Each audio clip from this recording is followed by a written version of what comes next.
Well, hi there, everyone. Thanks so much for showing up for your math learning. It's Mr. Jennings, your humble math servant, and today we are looking again at we're going back to the beginning of the unit to consolidate our ideas about graphing reciprocal, linear, and quadratic functions. To effectively graph these types of functions or investigate them, understand their behaviors, and even predict their equations from graphs themselves, we want to have these skills. Okay, so reciprocal linear functions are just taking a y equals mx plus b and putting it on the bottom of the equation. So this example here, just like on the bottom of a fraction, I should say. So this example here has the line 2x minus 1. And if we were to graph the line 2x minus 1, we might set our scale over here. So I'll just get a nice pen for scale setting. We'll set this as 1. This is 2, this is 3, this is 4, this is 5. And then we can go up just like 1, 2, 3. Oh, we'll keep the same scale. Whatever.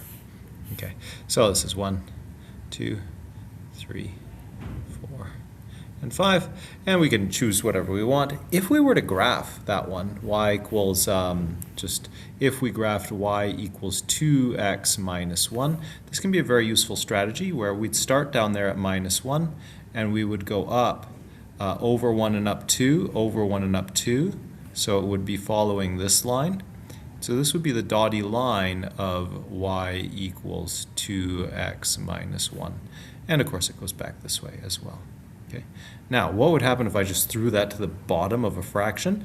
I would be taking the reciprocal of every point along that line. All right? Now, the reciprocal of these things is just going to be 1 over what they are. So you can see in this region here, we're going to be bigger than 1. Okay? Particularly right close to that 0, where when you put a very small number on the bottom of a fraction get big. Okay. Away from that, we're going to be, because the denominator of the fraction gets so small, we're going to be approaching 0 in those directions. So visualizing that, just you're graphing your y equals mx plus b, if that's a skill that you need to review, absolutely review that skill. Visualizing that can be very useful to understanding what's going on here and graphing the reciprocal functions. So to find y-intercepts, you just set x to 0. So we're going to look at f at 0 is equal to 1 over 2 times 0 minus 1. That's equal to minus 1. So this point over here is its own reciprocal. Minus 1 and 1 are their own reciprocals. So that's one of our functions. Sorry, that's one of the points on our function. We have 0, negative 1 is our y-intercept. Where would the x-intercept be? Well, to find x-intercepts, you just go ahead and set f of x equal to 0 and then solve. So if we set f of x equal to 0, that would mean 0 was equal to 1 over 2x minus 1. And then we have to find the value of x that makes 1, 0. But what? Does it exist? Of course, no, it doesn't exist. These ones don't have x-intercepts. They do not exist. Okay, we'll never cross the x-axis with these types of functions because algebraically, if I go ahead and try and multiply on both sides here by 2x minus 1 to move my denominator to the numerator, I end up, getting this here. Doop, boop, boop, put that in brackets. Multiply here, 2x minus 1 on both sides. Cancels. 1 equals 0. 1 doesn't equal 0. Never does. For no value of x is that true. So they don't exist. Okay, but then we're interested in finding vertical asymptotes. Okay, so vertical asymptotes are going to happen around the zeros of your linear function. Where does the linear function cross the x-axis? We cannot put 0 on the bottom of that function, right? So what we can do here is just set the denominator equal to 0 and solve for the x value. So we have 2x minus 1 equals 0. That gives x equals 1/2, just like we're showing over there, halfway to 1. All right, cool. So that is the equation. X equals 1/2 is the equation of that vertical asymptote. So we can go ahead and put that on right now. Just put your asymptotes on with dotty lines. Okay, and then another dotty line down here. And then we can note the equation, x equals 1/2. That's what the equation of your vertical asymptote looks like that. The horizontal asymptote happens at y equals 0 because from this example, we found that it never touches the x-axis, it never intersects, it's asymptotic to the x-axis. Finally, we want this skill of checking the asymptotic behavior. Okay, so what we're looking for are as x approaches a certain value, what does the function do? So first let's check as x approaches negative infinity. And what we can do here to test this is we're just going to, oh, we're busy in the hall there. Oh my goodness. Where is my blank pages? There they are. There, okay.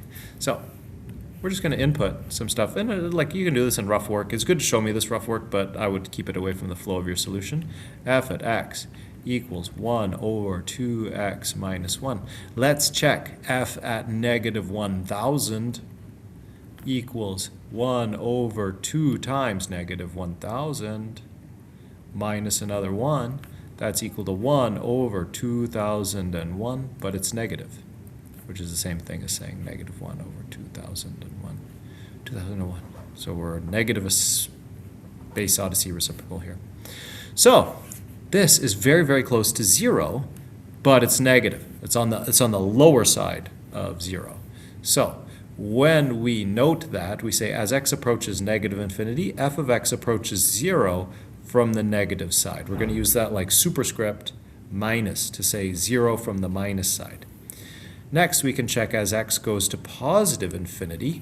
And the way we do this is you're just going to take f of x and you're going to input some very large number for x, perhaps 100. Okay, so 100, this is equal to 1 over 199. And 1 over 199 is very roughly equal to 0.01. It's very close to 0.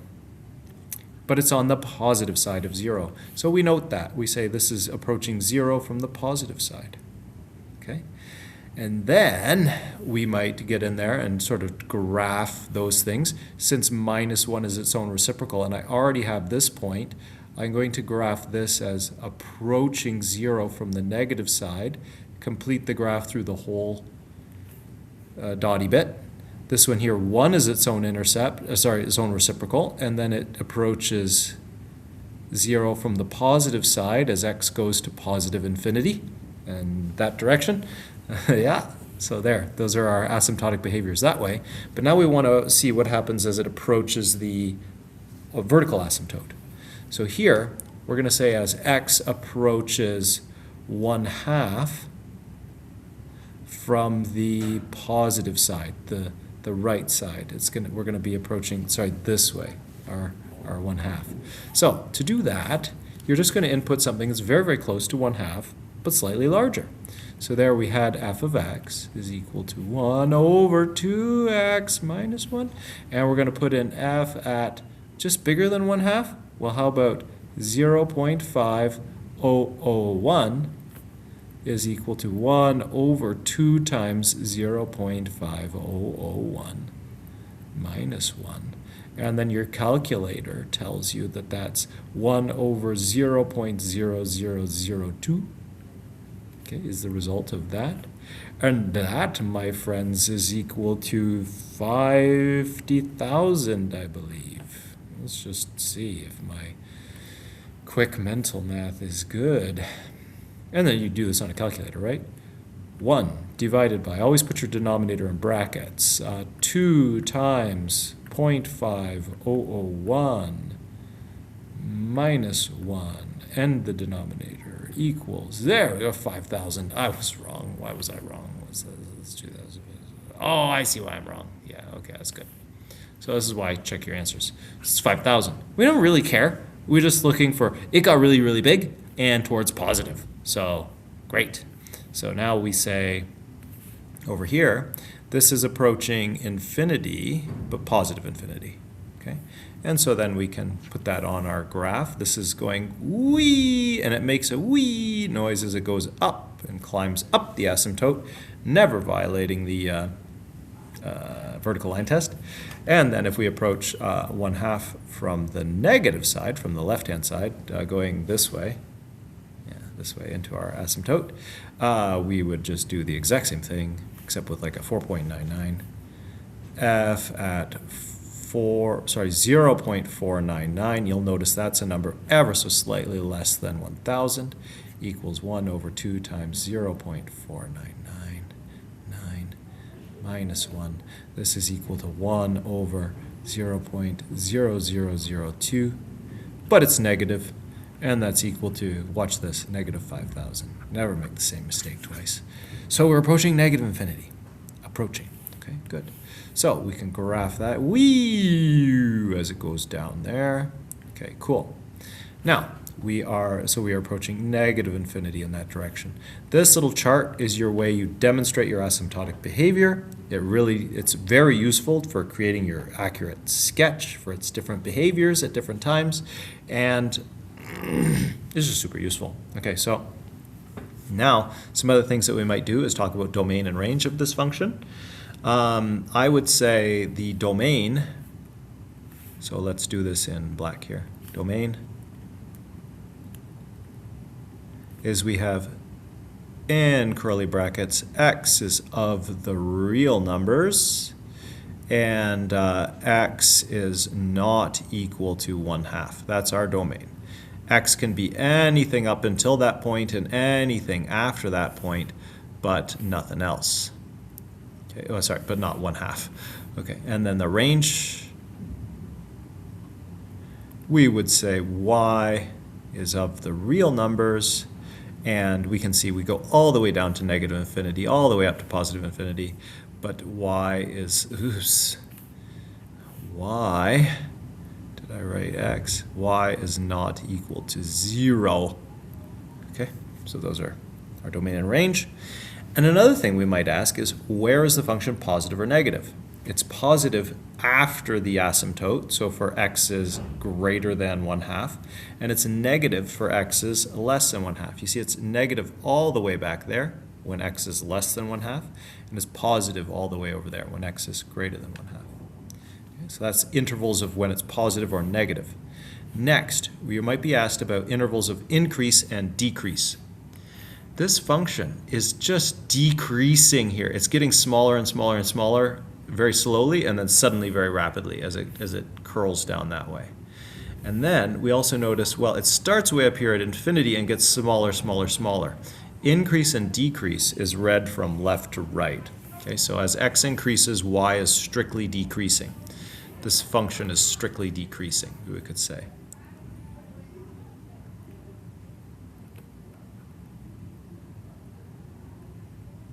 For all values of x, except for x is 1/2, because the function don't exist then. Okay, so that's how these ones do. Okay, these are the different questions that you might answer about these. Cool. Now let's go ahead and try this one. G of x is equal to -2 on x plus 4. I thought I made a little graph for myself over there, but I didn't. Okay, whatever. Find the y-intercept. Okay, so for that we set x to 0, and that will be equal to -2 over 0 plus 4. So our y-intercept is at the point 0, -1/2. Okay, cool. Our x-intercept does not exist. Okay. Our vertical asymptote, well, I seem to recall we want this to never be 0, so let's do exactly that and set it to 0 to find out where the vertical asymptote is. So for this one, we say x plus 4 equals 0. That means x equals -4, and so the vertical asymptote is that x is equal to -4. Actually, we can graph this one on the same page, I believe. All right, cool. All right, next, the horizontal asymptote. Just note it. It's at y is equal to 0, and then we're going to check our asymptotic behavior. So as x approaches positive infinity, f of x, well, we would have here, I've got lots of space to do my rough work, so we have g of x here. that says f of x. That's a terrible typo. G of x approaches. These arrows are important. Write these arrows in your table. Okay. G of x is equal to negative 2 on x plus 4. And when we set x to be very large, g at 1,000 equals negative 2 over 1,004. That's an extremely small number, and it's negative, so we are approaching 0 from the negative side. G at minus 1,000 will tell us about when x approaches negative infinity. I could do 100, I could do 10,000, just pick some easy to work with big number. Okay, then we get negative 2 over negative 996, which is the same thing as saying 1 over 498. 498th is very, very small, yet it's positive, so we are approaching 0 from the positive side. This is testing asymptotic behavior. Now, we know that our vertical asymptote is at x is minus 4, so let's try g at minus 3.999. This is approaching, I'm just going to do a quick sketch here. Here's our asymptote. That's at x is equal to minus 4. Okay, that's approaching it from the positive side, even though minus 3.999 is still negative. Okay, and then we get this value of minus 2 over, there we would have 0.001, and this is equal to negative 2,000. Negative 2,000 is very big, but negative, so we already have our y-intercept is 0 minus 1/2. That seems to match this visualization where that's the point, 0 minus 1/2. And we just found out that as we approach this asymptote this way, we go off to negative infinity like that. And as x gets very large, approaching positive infinity, we approach 0 from the minus side. So our asymptotic behavior functions as a check for this point. It should be visually match, right? And then we're going to find, as we already knew that this approached 0 from the positive side as x went to negative infinity, and as we go to g at minus 4.001, we're going to get this is equal to minus 2 over minus 0.001. That's equal to positive 2,000. As x approaches 4 from the negative side, we are going up to positive infinity, and as x approaches 4 from the positive side, we approach to negative infinity. So we want to fill this in. Again, we can do, this one is strictly increasing. The function is always getting bigger here and always getting bigger here, and it's increasing everywhere except for x minus 4, where it doesn't exist. Okay. And then it's positive when x is less than minus 4, and it's negative when x is more than minus 4. We can see this is strictly below 0, and this is strictly above 0 for those ranges, so those sections of the domain. Let's keep going. Okay, so that's reciprocal linear functions, but reciprocal quadratic functions are a whole bunch more fun because we have 3 different situations. Okay, quadratics either have 2 roots, and in those cases, when we stick them on the bottom, that means there's 2 values that can make this equal to 0. That would give us 2 vertical asymptotes. This is going to be our most common scenario that you're going to graph and stuff. If there's exactly 1 root, we're going to see 1 vertical asymptote, just like we saw with linear reciprocal functions, except this time the asymptotic behavior is going to be the same on both sides instead of different, because we don't cross the x-axis here. We're gonna bounce root if the quadratic has its root on the x-axis. And then the last situation is the no roots, and that creates a molehill and no vertical asymptotes. It gives us a continuous function for all values of x, and there's the full on x's of the reals domain. Gee, I wonder what scenario we're in here. First thing to do is find our y-intercept.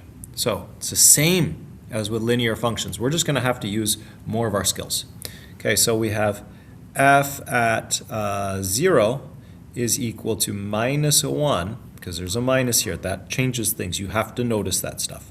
Over 2 times 0 squared minus 0 minus 6. This is equal to 1 over 6, but positive.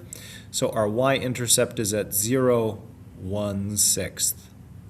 Very cool. Okay, so here is 0, 1/6. It's hugging the, oh, but this is positive. Why am I having so much fun? This is too much fun. But it's positive, so it's up here. Boop. And then I might make a note. I might label it. That's 0, 1/6, that point. Okay, cool. Find the turning point. Okay, cool. The note, there's no x-intercepts again, because for the same reason, if I set this whole thing equal to 0, there's no value of x that makes -1 equal to 0. Okay, you can't divide -1 by something and make it 0.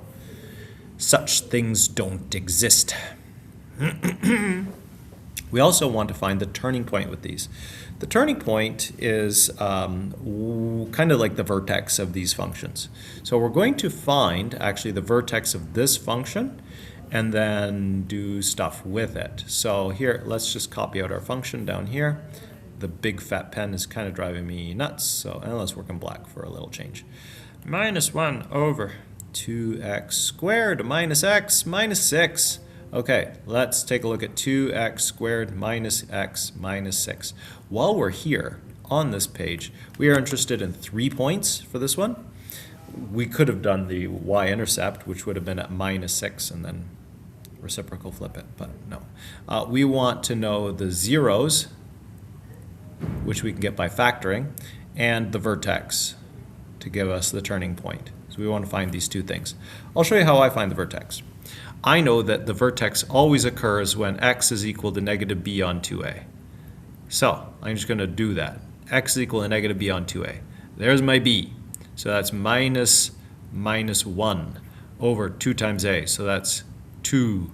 Okay? So the vertex here happens when x is equal to 1/2. All right?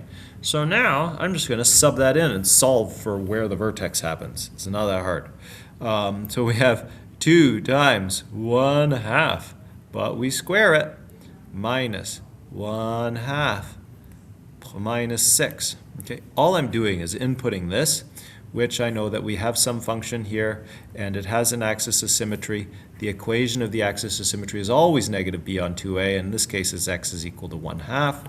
And all I want to know now is what is the y value of that vertex, which we often write hk. Basically, I'm solving for k because this is h. This is the value of the vertex. Okay, so let's evaluate. 2 times 1/2 squared, that's 2 on 4. I square this one. 1/2 squared is quarter. Minus 1/2, I'm going to write that as minus 2 on 4.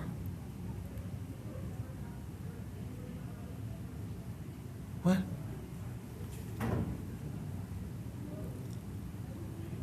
I'm wrong. Yeah. So see, this is why you have good error checking. Okay. It's not a 1/2. It's b on 2a, and 2a is 2 times 2. This is me talking and doing math at the same time. This doesn't count as an error. Okay, I'm not counting it as an error because I caught it. So the messaging here that I have is I'm always paying attention to these patterns, and I shouldn't get something that totally cancels out there. I should actually get something that's twice as big as the other. So let's take a look at what this gives us now. Okay, so now we have the correct value, and for the x value of the vertex, when you square 1/4, that's 2 times 1/16 minus 1/4. Well, that's the same thing as 4/16, and then -6 is the same thing as -96/16. I'm just preparing a common denominator here. So then we get 2 minus 4 minus 96 over 16, and that is equal to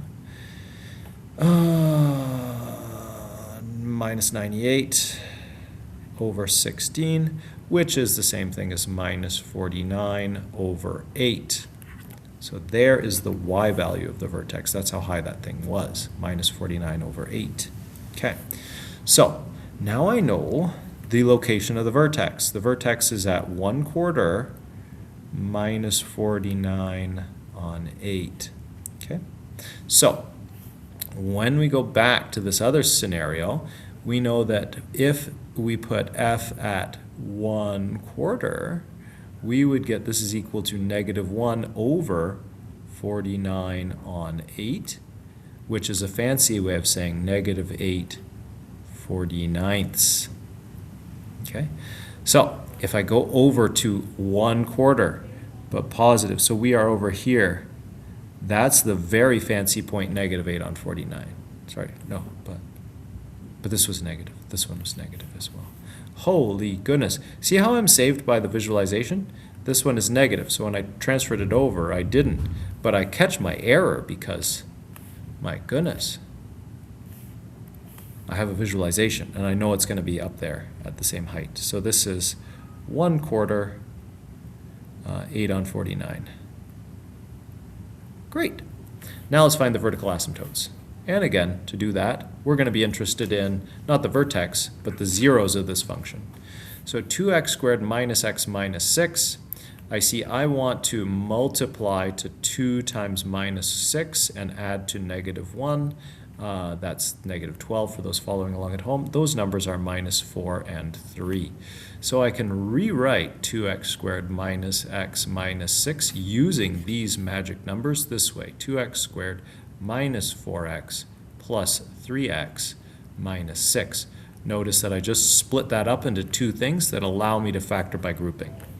So when I factor this by grouping, I get 2x times x minus 2, and this one gives me plus 3 times x minus 2, and then that's equal to 2x plus 3 times x minus 2. Very cool. Okay, cool. And so then we carry on. So then if this is equal to 0, well, then that could mean 2x plus 3 is equal to 0, or x is equal to minus 3 halves. So that's one of our vertical asymptotes.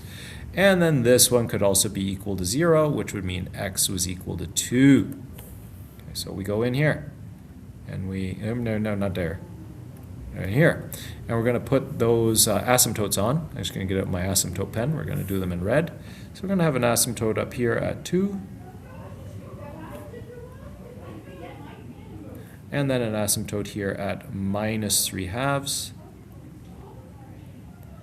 And that matches our visualization. Well, it will in a second. So we've got our vertical asymptotes. They are at x is equal to minus 3 on 2 or 2. Okay. The horizontal asymptote is at y is equal to 0. So we are asymptotic to 0 again, asymptotic to the x-axis. There we go. Let's keep going. Now, we're going to check our asymptotic behavior. As x goes to negative infinity, let's see what happens. Okay, so I'm just going to copy out our function down here. I'm going to work in black. So we have f of x is equal to -1 over 2x squared minus x minus 6. Okay.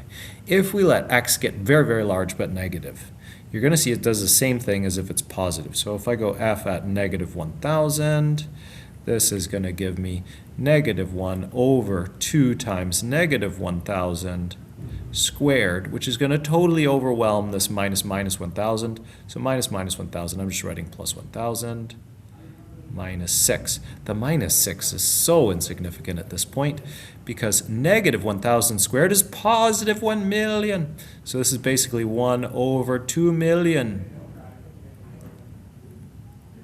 Ish. All of that gives us the ish. I don't care about the ish. I just care about this is approaching 0 from the negative side. It's still going to be negative. Okay? If x goes to positive infinity, watch what we can do. We could just go ahead and in our tests, change the signs of this. So we're now go f at 1000. And this is still 2 million because 1000 squared is still 2 million. So we're still 2000-ish. And this didn't change. It's still negative. So we are still approaching 0 from the negative side. Great. That's our asymptotic test for out there. And so then I might flip back to my graphing pen and show that like as we go this way, we must be doing something like this. Okay, we're going to infinity that way, and we're going to infinity. Sorry, we're going to 0 that way and going to 0 that way as x goes out to infinity in either direction. We're approaching 0 from the negative side. Now let's test it around 2. Let's just test around 2. I want to test the other side. Okay, so if we approach 2 from the positive side, I am predicting based on my picture, and I know this to be true, that we will go this way, that we are approaching 2 from that side. So let's try f at 2.01 for fun. Okay, this is going to be equal to negative 1 over 2 times 2.01 squared minus 2.01 minus 6. That is equal to, interesting. Okay, so we will be, yeah, no, that's fine. That makes sense. Okay, so let's go. So we are just going to calculator that. I don't want to do it in my head. 2. Oh wait, this is our denominator, so clear. 1, but it's negative, divided by, put your denominator in brackets, 2 times 2.01, but I square that, minus 2.01 minus 6, and that, there's my denominator, equals negative 14. Negative 14 is not as big as what we've seen before, but add a few more zeros there, and this will go to negative infinity very fast. So we are approaching negative infinity when we approach 2 from the positive side. Let's approach 2 from the negative side, shall we? Would Caitlin Guscott and Leah Hamlin please come to the front office? That's Caitlin Guscott and Leah Hamlin, please come to the front office.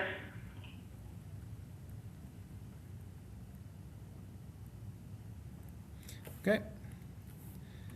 1, but it's negative, divided by, put it in brackets, 2 times 1.99, but that's squared, minus 1.99 minus 6 equals, again, we're at the same value, but just flipped, 14. So we're going to the positive side.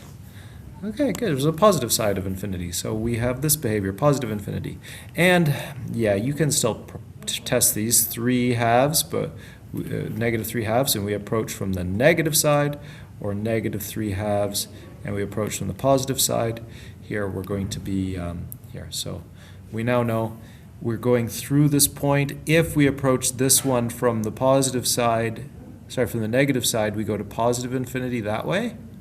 And visually, you can already tell that we better be doing something like this, approaching that asymptote that way, and then we're decreasing over there and approaching that asymptote that way. Okay, so there's our graph for our function.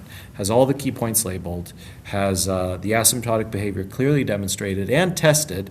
I didn't test around that minus 3 halves, but hey, we're short on time. I wanted to take a look at a few more examples. And what else to talk about? There is also, where is this function positive, where is it negative? Okay, so domain and range, it's the same, just exclude your asymptotes. Where is it negative? Well, it's negative when x is less than negative 3 halves, or when x is more than 2. Those are the regions where this function is negative, and then it's positive in between those values, but non-inclusive. Okay, so we would say it's positive in here, between negative 3 halves and 2, but not including those values. And then how about increasing and decreasing? This is a little trickier. So let's talk about increase and decrease, and what our intervals are. That's where we really need this turning point to know, because that's where it turns from decreasing to increasing again. So when we look at increase and decrease, we have an interval of decrease here. We are going down as x goes from negative infinity to, so this function f of x is decreasing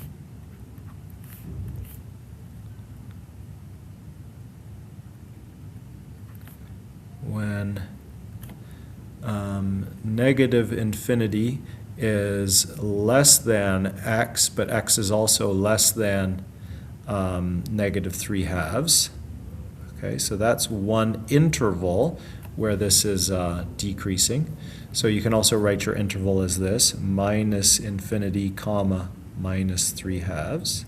Okay, we're also decreasing here. as we come down and we decrease all the way to the turning point. It's the turning point where it turns around. It comes the other way. So we are decreasing between minus 3 on 2. Note we're still non-inclusive. And 1/4.